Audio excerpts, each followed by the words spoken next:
Shalom, selamat hari Minggu.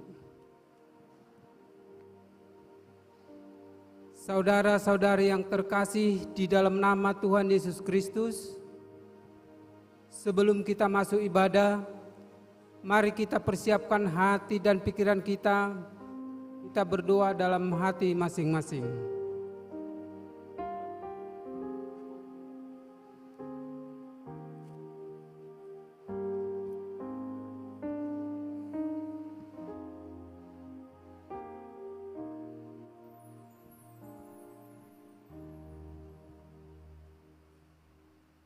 Kita bernyanyi dari PKJ nomor 13 ayat 1 sampai 3.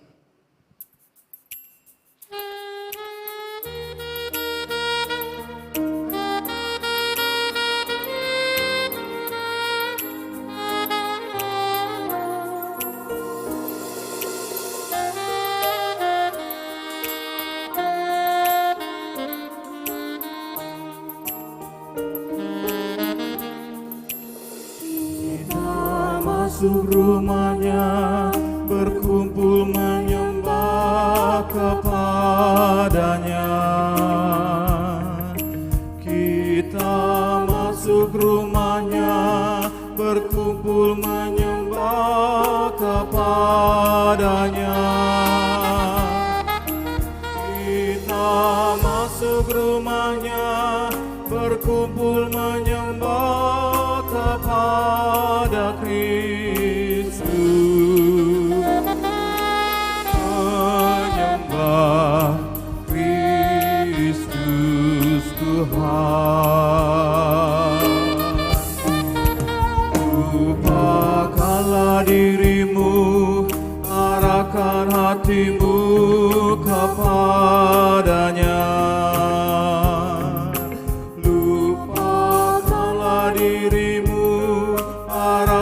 Hatimu kepadanya.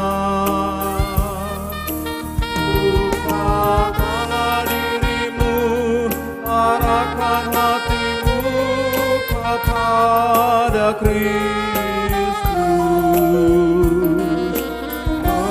menyembah Kristus Tuhan.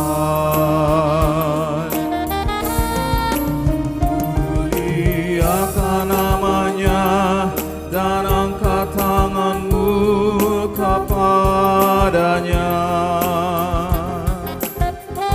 Muliakan namanya dan angkat tanganmu kepadanya.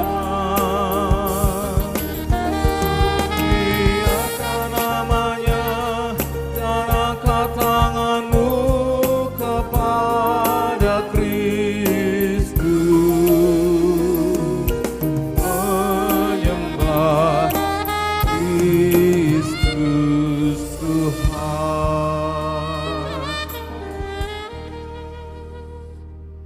Di dalam nama Allah Bapa dan anaknya Tuhan Yesus Kristus dan Roh Kudus Khalik langit dan bumi. Amin. Tuhan Yesus menegaskan bahwa Bapa akan memberikan Roh Kudus kepada mereka yang meminta kepadanya. Karena demikianlah firman Tuhan, sebab aku ini mengetahui rancangan-rancangan apa yang ada padaku mengenai kamu. Demikian firman Tuhan, yaitu rancangan damai sejahtera dan bukan rancangan kecelakaan, untuk memberikan kepadamu hari depan yang penuh harapan. Dan apabila kamu berseru dan datang untuk berdoa kepadaku, maka aku akan mendengarkan kamu. Haleluya. Haleluya, haleluya, haleluya.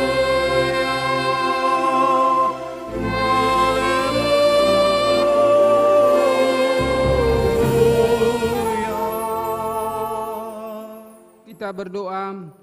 Ya Tuhan Allah, Bapa kami di surga, Engkau tidak akan membiarkan kami piatu, sebab Engkau akan mengutus seorang penolong dan penghibur bagi kami. Dengan kemampuan kami sendiri, kami tidak akan dapat mengenal kehendak-Mu sepenuhnya. Oleh sebab itu, pada hari yang Engkau kuduskan ini, tuntunlah kami, supaya kami menyambut kegenapan janji-Mu dengan setulus hati. Kiranya Engkau berkenan kepada kami, orang-orang berdosa ini. Utuslah Roh-Mu untuk melembutkan hati kami yang keras, supaya segenap jiwa raga kami tertuju kepadamu, di dalam Yesus Kristus Tuhan kami. Amin. Kita bernyanyi dari Kidung Jemaat nomor 370, ayat 1 dan 2.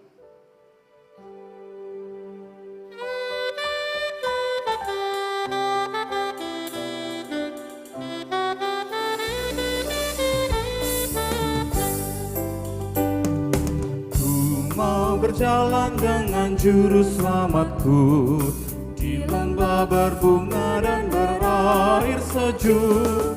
Ya, kemana juga aku mau mengikutnya, sampai aku tiba di negeri baka. Ikut Tuhan Yesus, ku tetap mendengar dan mengikutnya. Ikut Tuhan Yesus, ya kemana juga ku mengikutnya. Ku mau berjalan dengan juru selamatku di lembah gelap, di badai yang menderu. Aku takkan takut di bahaya apapun, bila ku dibimbing tangan Tuhanku. Ikut Tuhan Yesus, ku tetap mendengar dan mengikutnya. Ikut Tuhan Yesus, yang kemana juga ku mengikutnya.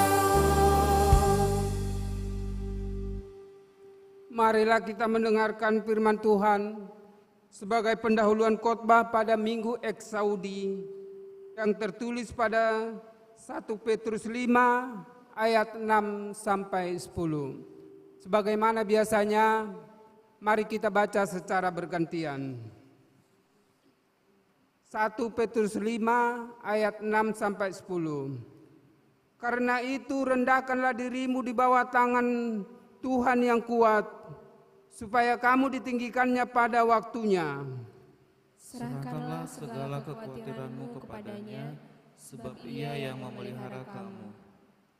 Sadarlah dan berjaga-jagalah, lawanmu si iblis berjalan keliling sama seperti singa yang mengaum-ngaum dan mencari orang yang dapat ditelannya. Lawanlah dia dengan iman yang teguh, sebab kamu tahu bahwa semua saudaramu di seluruh dunia menanggung penderitaan yang sama. Kita baca bersama. Dan Allah sumber segala kasih karunia yang telah memanggil kamu dalam Kristus dan kemuliaan yang kekal, akan melengkapi, meneguhkan, menguatkan dan mengokohkan kamu, supaya kamu menderita seketika lamanya. Demikian firman Tuhan. Yang berbahagia ialah mereka yang mendengarkan firman Allah serta mengamalkannya. Amin. Kita bernyanyi dari Kidung Jemaat 413 ayat 1 dan 2.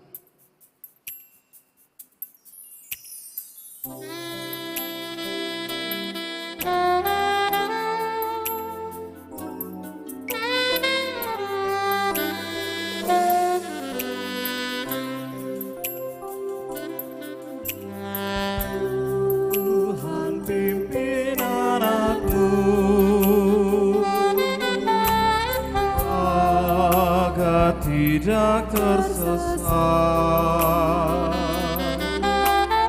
akan jauhlah seteru bila kau tetap dekat. Tuhan pimpin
Saudara-saudari yang terkasih di dalam nama Tuhan Yesus Kristus, dalam perjalanan hidup kita, seringkali kita berbuat salah yang melukai hati teman, saudara, keluarga, bahkan Tuhan kita, melalui ucapan, perbuatan, tingkah laku kita. Pada saat ini, mari kita memohon ampunan kepada Tuhan. Kita berdoa dalam hati.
Kita berdoa.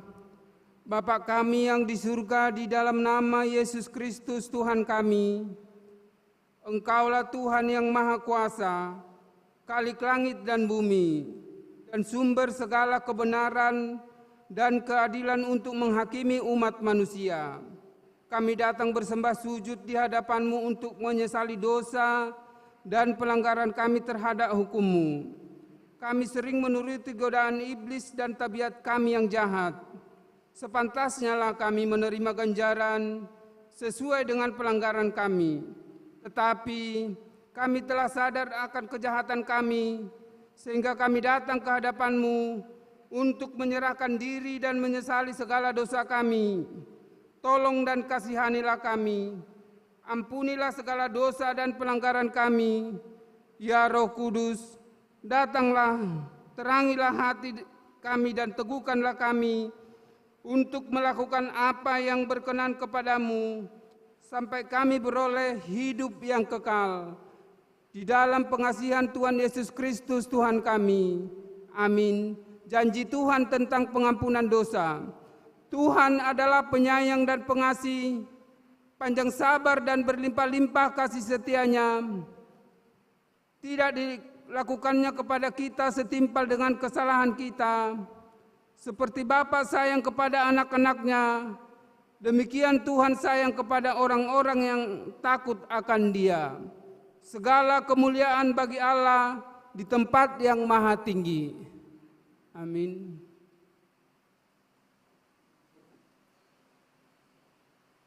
Kita bernyanyi dari Kidung Jemaat nomor 407 ayat 1 tambah 4.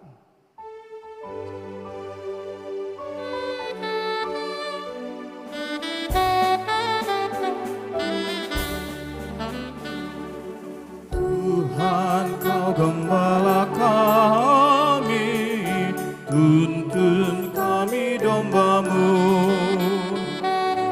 Bila kami menikmati hikmat pengorbanan-Mu, Tuhan Yesus, Juru Selamat, kami ini milik-Mu. Tuhan Yesus, Juru Selamat, kami ini milik-Mu. Kehendak-Mu kami cari, ingin turut maksud-Mu. Tuhan, isi hati kami dengan kasih-Mu penuh. Tuhan Yesus, Juru Selamat, tak terhingga kasih-Mu.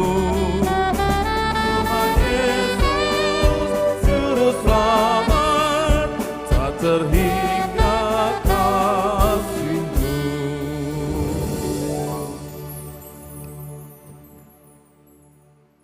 Hukum Taurat sebagai petunjuk hidup baru diambil dari hukum Taurat Tuhan yang kelima sampai dengan yang ke-10.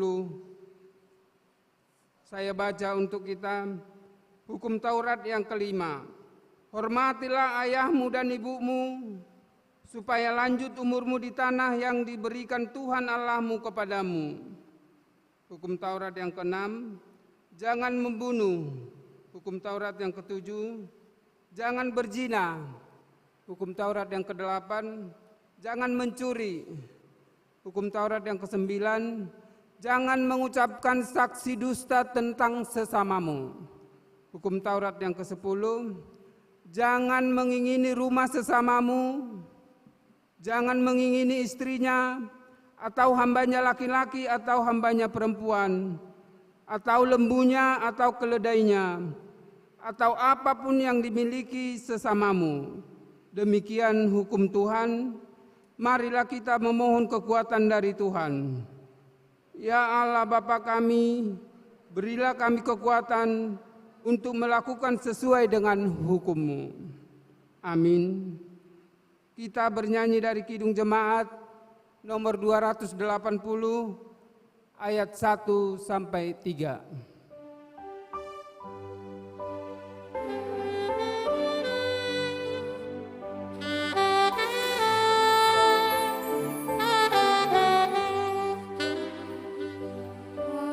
Percaya Allah yang kekal, yang oleh sabda kita kenal. Bapa pencipta alam semesta, yang mengasihi manusia. Aku percaya Putra Tunggalnya yang disalibkan di Golgota, yang dari kubur bangkit menang, naik ke sorga dalam terang. Aku percaya pada Roh Kudus yang mendiami kita terus. Aku percaya gereja yang esa, dicari suci dalamnya.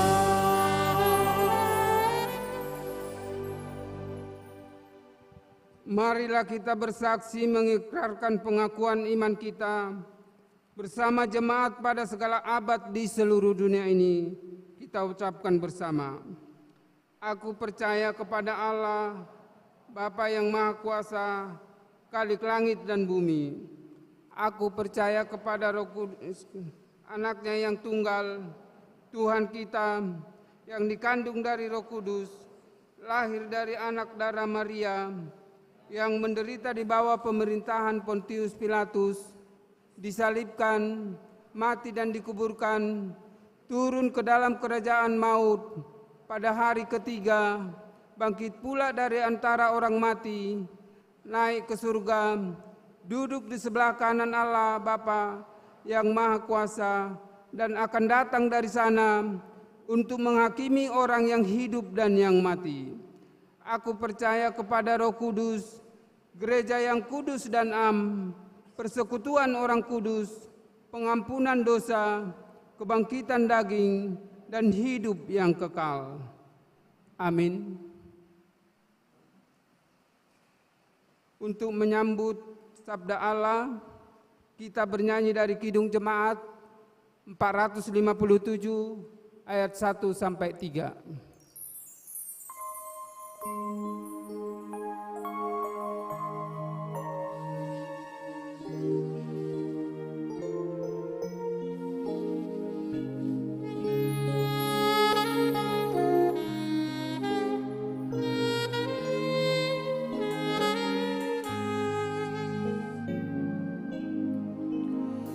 Ya Tuhan, tiap jam ku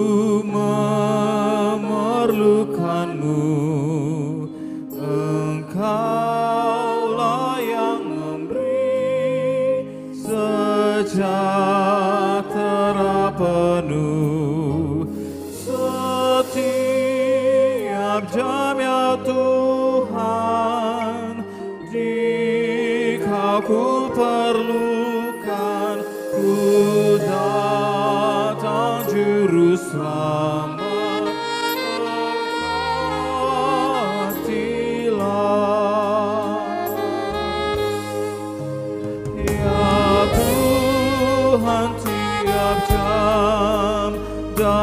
Dampingi hamba-Mu, jikalau Kau dekat, enyah menggodaku. Setiap jam ya Tuhan, jika ku perlukan, ku datang Juru Selamat.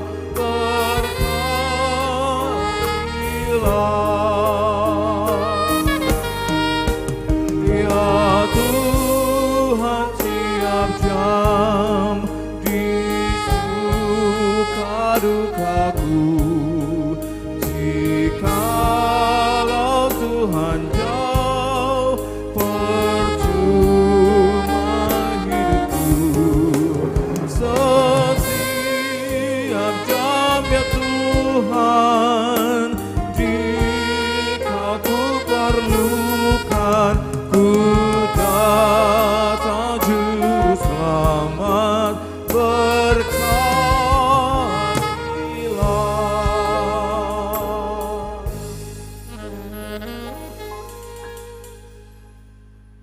Damai sejahtera Allah yang melampaui segala akal budi manusia, kiranya memelihara hati, pikiran, dan pekerjaan saudara-saudara di dalam Kristus Yesus Tuhan kita. Amin.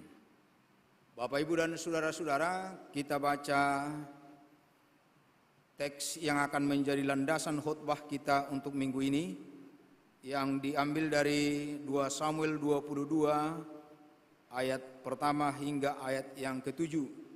Saya akan baca ayat ganjil, saya undang Bapak Ibu untuk membaca ayat genap. Nyanyian syukur Daud. Daud mengatakan perkataan nyanyian ini kepada Tuhan pada waktu Tuhan telah melepaskan dia dari cengkraman semua musuhnya dan dari cengkraman Saul.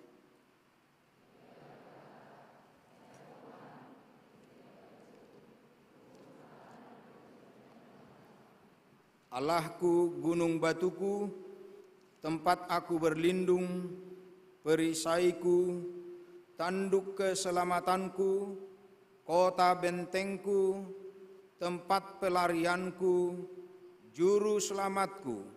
Engkau menyelamatkan aku dari kekerasan.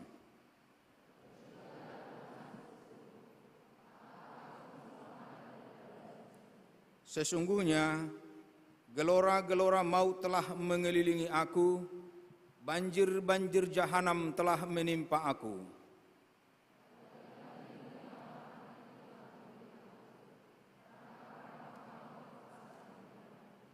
Ketika aku dalam kesesakan, aku berseru kepada Tuhan, kepada Allahku aku berseru, dan Ia mendengar suaraku dari bait-Nya, teriakku minta tolong masuk ke telinganya. Sedemikian, selamat pagi, salam sehat. Saya berharap kita memiliki semangat yang membaja, karena sesungguhnya kita tidak hidup sendiri, tetapi kita punya roda gandeng. Kita memiliki kekuatan di balik dari kekuatan yang kelihatan ini, yaitu kekuatan dari Tuhan. Ada amin? Saudara-saudara, hubungan manusia dengan Tuhan adalah hubungan yang tidak terpisahkan, tetapi tidak mungkin mudah dijelaskan. Hubungan manusia dengan umat percaya adalah hubungan yang khusus. Oleh sebab itu, banyak sekali cerita-cerita hubungan manusia dengan Tuhan yang tidak boleh kita jelaskan secara umum. maka semakin banyak orang percaya bertemu, semakin banyak orang percaya berjumpa. Akan ada ungkapan-ungkapan yang khusus yang menjelaskan bagaimana Tuhan berkarya dalam hidup manusia. Kehadiran Tuhan dapat disaksikan, tetapi tidak selamanya bisa kita jelaskan dari sudut pandang kita. Seringkali disebut bahwa hidup orang percaya itu adalah kamus kehidupan. Di sana ada kata-kata yang khusus, terminus teknikus, yang tidak boleh kita memahaminya sembarangan.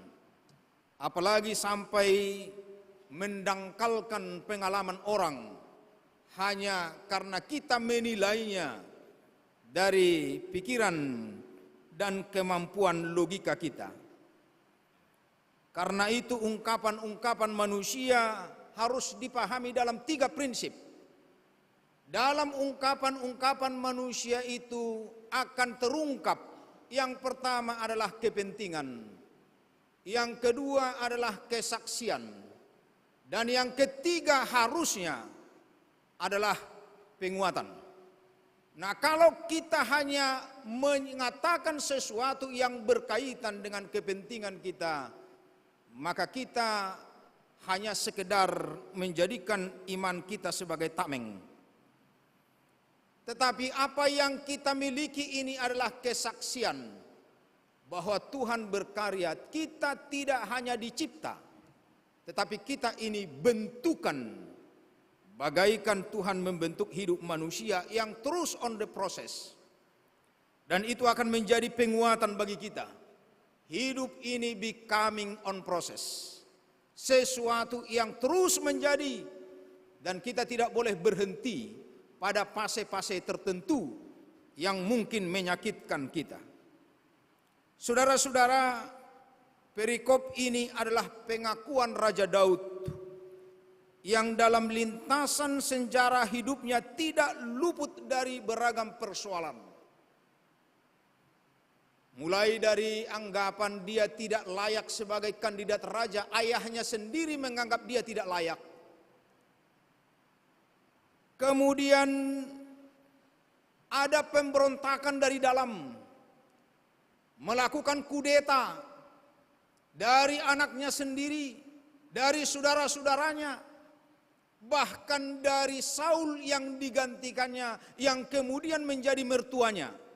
Jadi salah seorang anak Saul itu adalah istri dari Daud, yaitu Mikal. Tetapi Saul sangat membenci Daud, bahkan sampai berusaha untuk melenyapkan dan membunuhnya. Kemudian kita bisa melihat di samping prestasi-prestasi itu, dia juga punya kelemahan. Dia tidak mampu mengendalikan nafsu sehingga membuat sebuah skenario untuk membunuh seorang prajurit yang memiliki istri cantik.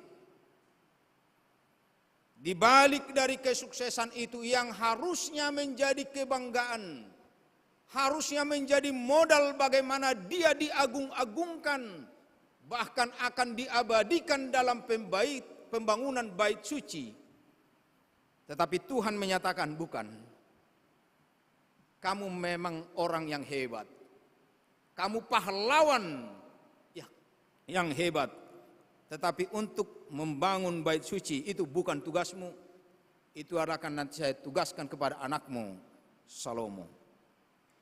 Saudara-saudara, ada beberapa ungkapan sebagai gambaran kehadiran Tuhan yang disampaikan oleh Daud yang bermazmur ini. Dia menyatakan bahwa Tuhan itu adalah bukit batu, kubu pertahanan, penyelamat, gunung batu, tempat berlindung, perisai, tanduk keselamatan, kota benteng, dan tempat pelarian. Kata-kata yang memiliki arti yang khusus Karena dia memang mengalami peristiwa-peristiwa yang unik. Kita tidak cukup waktu untuk menjelaskan semua itu, tetapi itu bisa kita baca nanti di dalam kitab 1 Samuel dan 2 Samuel, yang sebenarnya diulang kembali dalam 1 Tawarikh, 1 Tawarikh dan 2 Tawarikh. Hanya di dalam Samuel penekanannya adalah bahwa manusia memiliki peranan penting untuk menjelaskan kehadiran Tuhan.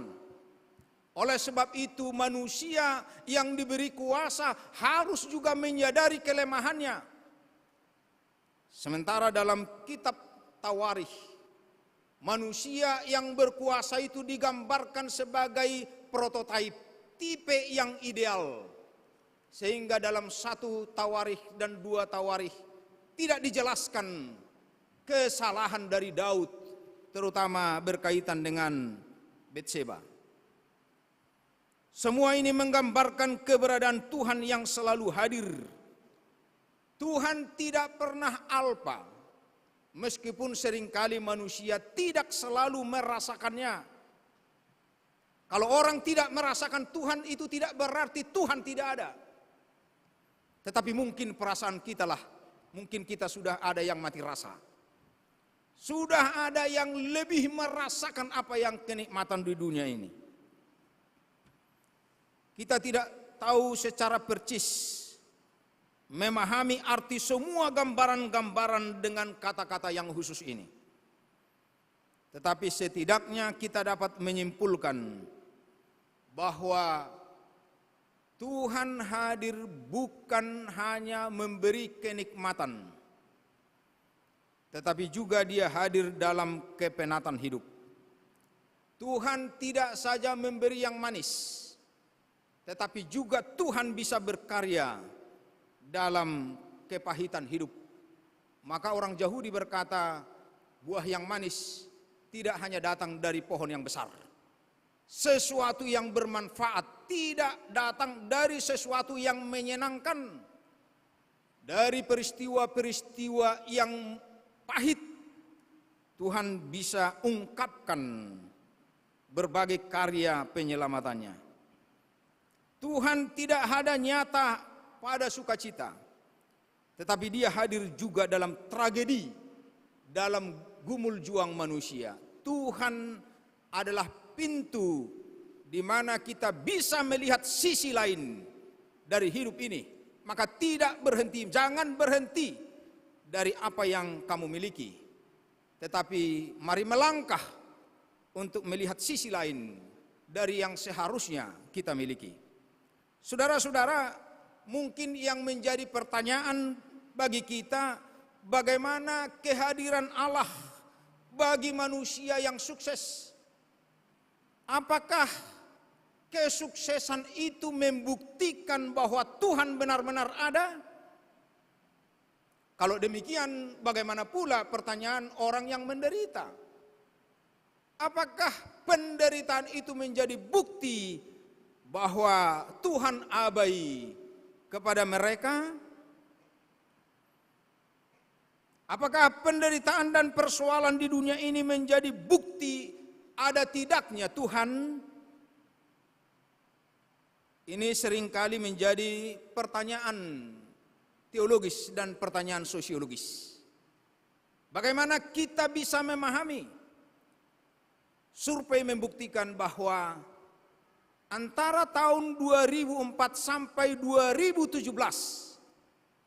ada peningkatan yang begitu signifikan kelompok orang-orang yang meninggalkan Tuhan, yaitu ateis. Mereka tidak percaya bahwa hidup ini adalah perbuatan Tuhan. Mereka berkata bahwa hidup ini adalah hasil juang dari hidup manusia. Ini juga yang dikatakan oleh Friedrich Nietzsche yang menyatakan Allah telah mati, God is dead. Tuhan telah mati. Memang hal ini sudah lama dipertanyakan. Bahkan kalau kita baca Yesaya 40 ayat 27 menyatakan, hidupku tersembunyi dari hadapan Tuhan. Hidupku tidak diperhatikan oleh Tuhan.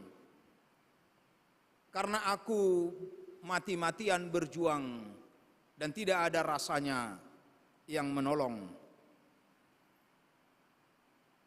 Ini adalah salah satu perenungan bagi kita. Saudara-saudara, nyanyian syukur atau doksologi dari Daud ini memberi pemahaman baru bahwa pengalaman itu memberi pengaruh, bahwa Tuhan tidak hanya menciptakan dan hanya memperhatikan orang per orang, tetapi Tuhan lebih fokus kepada Heilgeschichte, sejarah keselamatan yang harus dipenuhinya. Diharapkan sebenarnya dari orang-orang yang diberi kuasa akan ada kesaksian-kesaksian yang hebat. Meskipun harus disadarkan bahwa orang-orang yang memiliki kuasa itu harus menyadari bahwa kekuasaan mereka, kehebatan mereka, prestasi-prestasi mereka tidak akan bisa kelihatan kalau tidak Tuhan yang mengizinkan. Manusia perkasa sekalipun bisa gagal, tetapi Tuhan yang hidup dapat berkarya dalam segala keadaan. Di dalam kitab 1 dan 2 Samuel ditekankan bahwa umat perlu belajar dari masa lalu, tetapi jangan berhenti dalam masa lalu. Masa depan harus menjadi perhatian utama. Kita mengalami pahit getirnya kehidupan, bahkan seringkali hidup kita ini seperti satu pergerakan roller coaster yang kadangkala melejit cepat, tetapi kadangkala nyungsep. Kita tidak perlu mundur akibat masa lalu, karena kemungkinan baru. Selama kita yakin bahwa Tuhan itu hidup, maka selama ada kemungkinan-kemungkinan baru. Kesaksian para penguasa dapat menjadi semangat bagi umat, karena pada saat itu bagi orang Israel, mereka mengenal corporate personality, bahwa pribadi dari orang ini akan mempengaruhi kepribadian bangsa. Kalau raja-raja sudah putus asa, bagaimana pula rakyatnya? Maka para pemimpin punya tanggung jawab moral untuk menyemangati umatnya. Bapak-bapak harus punya tanggung jawab moral menyemangati anak-anaknya. Jangan sampai orang tua memperlihatkan keputusasaan yang membuat generasi-generasi atau anak-anaknya menjadi ragu-ragu untuk melangkah. Pengakuan manusia memang terbatas memahami kehadiran Tuhan. Karena itu kesaksian harus selalu dipandang sebagai bahagian kecil dari tuaian yang lebih besar. Semakin banyak kesaksian, semakin banyak karya Tuhan yang diperkenalkan. Untuk itu kita harus lebih suka memperdengarkan karya Tuhan. Ini yang mungkin bertolak belakang. Karena manusia sekarang ini yang lebih banyak diposting adalah prestasi-prestasi, keinginan-keinginan, kehendak-kehendak pribadi. Sementara hal-hal yang dia alami bersama Tuhan seolah-olah tidak kelihatan lagi dalam postingan-postingan manusia. Manusia diberi kesempatan bahkan menjadi penguasa. Dan karena itu prestasi harus dipandang sebagai keadaan serasi antara aktivitas manusia dengan kehendak Tuhan. Kuasa Tuhan diberi bukan karena kelayakan manusia, tetapi karena sifat Tuhan yang sempurna. Tuhan menolong manusia dalam setiap keadaan, menunjukkan keberadaannya yang kekal, meskipun manusia seringkali melupakannya. Daud memiliki sejarah panjang yang digambarkan dari keberadaan Daud yang tidak layak diangkat menjadi raja. Ini menjadi salah satu perenungan bagi kita bahwa latar belakang hidup tidak akan menjadi penghalang bagi masa gemilang. Kalau kita teliti, sebahagian besar orang-orang sukses itu berasal dari keluarga yang bersahaja, yang sederhana, yang hidup dengan apa adanya. Itu membuktikan bahwa kita tidak sukses dengan modal dari diri kita, tetapi dengan modal dari kita serahkan untuk berlipat ganda di tangan Tuhan. Yang kedua, dia berkuasa tetapi lemah dalam pengendalian diri. Untuk mengingatkan kita bahwa kuasa itu adalah godaan untuk lupa diri. Seringkali manusia ini seperti orang yang melihat kapal terbang. Kalau orang di dunia ini bisa melihat kapal terbang di atasnya, tetapi orang yang berada di kapal terbang itu tidak mampu lagi melihat orang yang ada di bawah atau di atas dunia ini. Seringkali orang ketika berada puncak kejayaan, dia tidak melihat siapa yang dulu menolongnya, bahkan seringkali lupa kepada orang tuanya. Yang ketiga, Daud meskipun seorang yang berhasil bahkan membangun Israel Raya, 37 tahun dia memerintah di Yerusalem dan 7 tahun dia memerintah di Hebron, dan selalu berusaha supaya Israel tidak pecah. Tetapi kalau kita baca dalam 1 Tawarikh 22 ayat 8, ketika dia meminta untuk membangun bait Tuhan, maka Tuhan menolak. Jangan menjadi kecewa kalau sesuatu permohonan kita kepada Tuhan tidak diluluskan, karena kita ini adalah makhluk yang khusus, yang hanya tahu menempatkan kita di mana. Kita tidak bisa mengerjakan semuanya. Sukses di perkantoran tidak boleh menjadi menguasai semua lembaga-lembaga kehidupan. Dia juga harus menjadi anggota di serikat tolong menolongnya. Di gerejanya dia juga harus menjadi umat dan yang lain-lain. Jangan mentang-mentang dia penguasa di sana lalu semua di marganya, bahkan kepada orang tuanya juga dia menjadi penguasa. Ini menjadi berbahaya. Saudara-saudara, kesaksian Daud ini menegaskan 3 hal. Bahwa Allah adalah pemilik sejarah yang mestinya menjadi sumber pemahaman bahwa hidup ini adalah proses. Mereka yang meninggalkan Tuhan sama dengan orang yang berhenti melanjutkan jalan hidup yang benar. Hidup akan lebih baik, hidup akan lebih besar, hidup akan lebih sukses bila kita mengikuti Tuhan meskipun ritmenya tidak seperti yang kita inginkan. Yang kedua, Tuhan memberi kuasa, tetapi tidak boleh dilakukan dengan sewenang-wenang. Kuasa itu adalah pertanggungjawaban. Jika Tuhan memberi kesempatan, maka seharusnya manusia menggunakan kepada tujuan yang benar. Pertanyaan bukan bagaimana saya sukses, tapi pertanyaannya adalah bagaimana kesuksesan saya berkenan di hadapan Tuhan dan menjadi kegembiraan bagi sekeliling saya. Yang ketiga, Tuhan mendengar seruan umatnya meskipun tidak selalu menjawab seperti yang kita inginkan.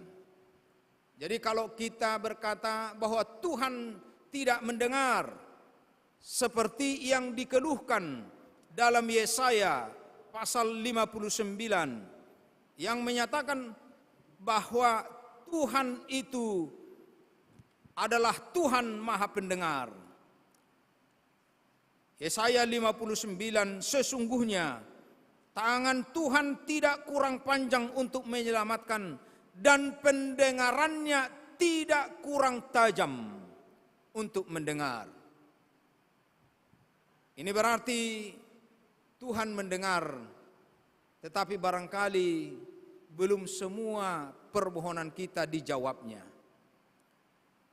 Kita menyampaikan seruan-seruan kita. Yeremia 33 ayat 3 menyatakan, berserulah. Artinya kalau kita tidak berseru, maka kita sudah menjadi putus asa. Tetapi jangan menganggap kalau seruan itu sudah kita lontarkan, maka semua keinginan kita akan dikabulkan. Maka orang Kristen berdoa bukan supaya permohonannya diluluskan, tetapi supaya permohonannya diluruskan. Itu artinya kita harus aktif sama dengan berdoa, dengar-dengaran kepada Tuhan. Dengarlah aku Tuhan, tetapi pada saat yang sama kita harus mendengar Tuhan. Dan karena itu sebaiknya doa kita adalah doa keheningan. Tidak dibumbui dengan suara-suara yang lain. Karena kita tidak hanya mengungkapkan untayan kata-kata yang manis kepada Tuhan. Tetapi pada saat yang sama kita juga merenung apa jawaban Tuhan terhadap permintaan kita. Karena Paulus menyatakan dalam Filipi 3 ayat 19, banyak permintaan kalian itu hanya untuk menyenangkan perut. Karena Tuhan manusia seringkali adalah Tuhan mereka adalah perut mereka. Kamu tidak menerima apa yang kamu minta kepada Tuhan karena kamu cenderung untuk menyalahgunakannya. Permintaan kita, keluh kesah kita, tidak ada yang tidak didengar oleh Tuhan. Semua didengar. Lalu kemudian dalam minggu ini ditekankan satu hal, bukan hanya sesuai dengan tema khotbah kita ini, Tuhan mendengar suara umatnya. Tetapi Minggu Eksaudi mengatakan, dengar dan jawablah seruanku. Kita meyakini sekaligus harus sadar diri. Kita memiliki Tuhan yang bersedia mendengar. Tetapi kita harus sadar dengan kewajiban melakukan kehendaknya, supaya kelak jawaban Tuhan tidak mengecewakan. Semoga Tuhan menjawab seruan-seruan kita. Dan kalaupun ada permintaan kita yang melebihi dari kebutuhan kita, semoga Tuhan memaafkan. Dan dengan demikian kita bisa melangkah menggapai masa depan. Amin. Kita berdoa. Terima kasih Tuhan atas firman yang Kau tabur pada saat ini, yang menyadarkan kami bahwa banyak peristiwa-peristiwa yang unik, yang tidak selalu dapat kami pahami dalam lintasan kehidupan ini. Tapi kami percaya bahwa hidup kami akan terus melangkah menggapai masa depan, sebab hidup ini akan Engkau sempurnakan, karena Engkau yang apa yang Kau janjikan akan Kau genapi, apa yang Kau lakukan akan terus Kau kerjakan, dan apa yang kami harapkan akan Kau wujudkan seturut dengan kehendak-Mu. Terima kasih Bapa di surga, kami akan pulang dengan penuh semangat. Kiranya Engkau menolong kami, seruan dan permohonan kami telah kami sampaikan. Kiranya Engkau meluruskannya, supaya kehendak kami menjadi kehendak abadi yang seturut dengan kehendak-Mu. Terima kasih Tuhan, dalam nama Yesus kami berdoa. Amin.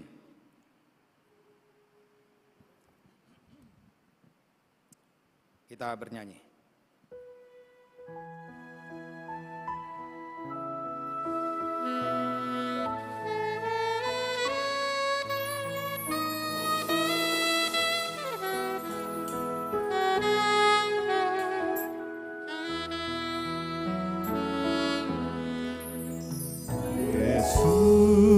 Yesusku juru selamatku, Tuhanku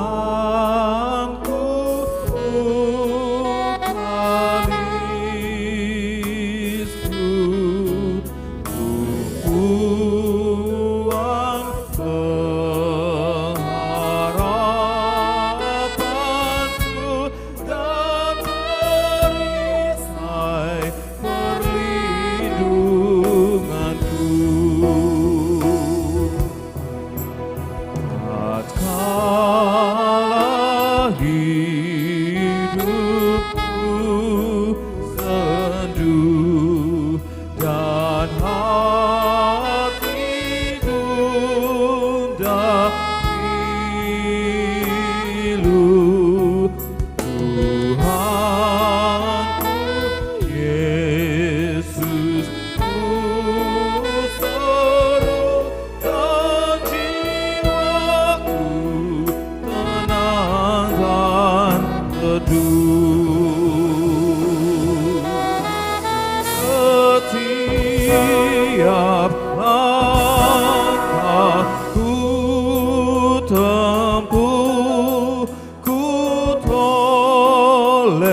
dalam kasih menebus,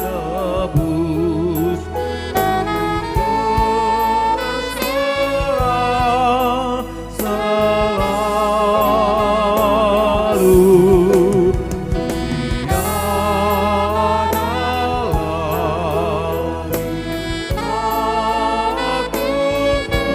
dalam hidup penuh seteru.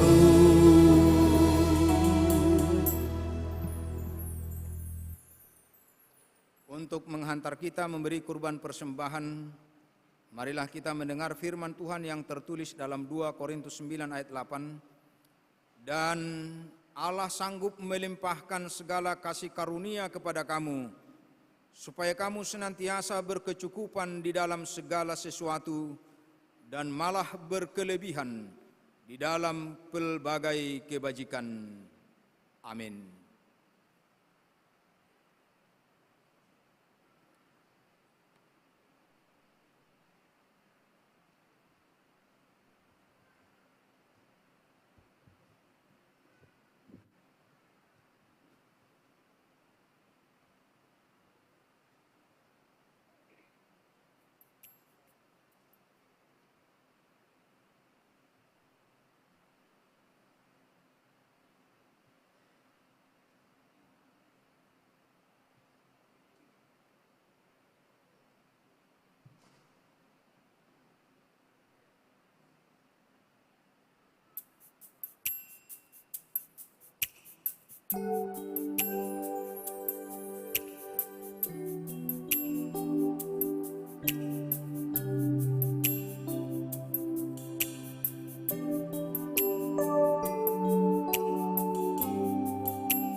Ya Allah Bapa kami yang ada di surga, kami mengaku dengan setulus hati, Engkaulah sumber segala berkat dan karunia dalam kehidupan kami. Di sini kami mempersembahkan kurban syukur kami kepadamu. Terimalah persembahan umat-Mu, dan berkatilah menjadi alat kesaksian, persekutuan dan pelayanan jemaat-Mu ini. Jadikanlah hidup kami persembahan yang berkenan kepadamu, dan pakailah hidup kami untuk turut menghadirkan tanda-tanda kerajaan-Mu, kasih, keadilan, damai, sejahtera, dan sukacita. Bukalah hati kami oleh Roh Kudus-Mu, agar kami senantiasa mengucap syukur kepadamu, di dalam nama Yesus Kristus Tuhan kami. Amin. Sini aku bawa Tuhan, persembahan hidupku semoga berkenan. Beratlah nilainya Tuhan, dibandingkan berkat-Mu yang telah Kau limpahkan. Terimalah Tuhan, oh terimalah Tuhan. Bapa kami yang di surga, dikuduskanlah nama-Mu. Datanglah kerajaan-Mu, jadilah kehendak-Mu di bumi seperti di sorga. Berikanlah kami pada hari ini makanan kami yang secukupnya, dan ampunilah kami akan kesalahan kami, seperti kami juga mengampuni orang yang bersalah kepada kami. Dan janganlah membawa kami ke dalam pencobaan, tetapi lepaskanlah kami dari yang jahat.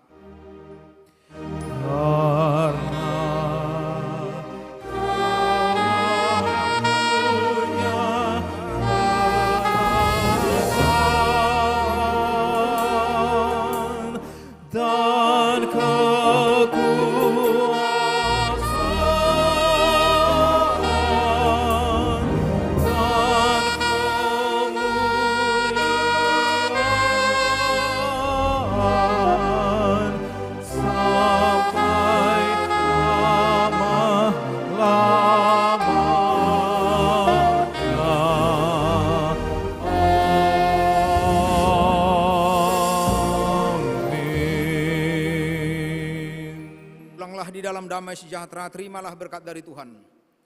Tuhan memberkati dan melindungi engkau. Tuhan menyinari engkau dengan wajah-Nya dan memberi engkau kasih karunia. Tuhan menghadapkan wajah-Nya kepadamu dan memberi engkau damai sejahtera.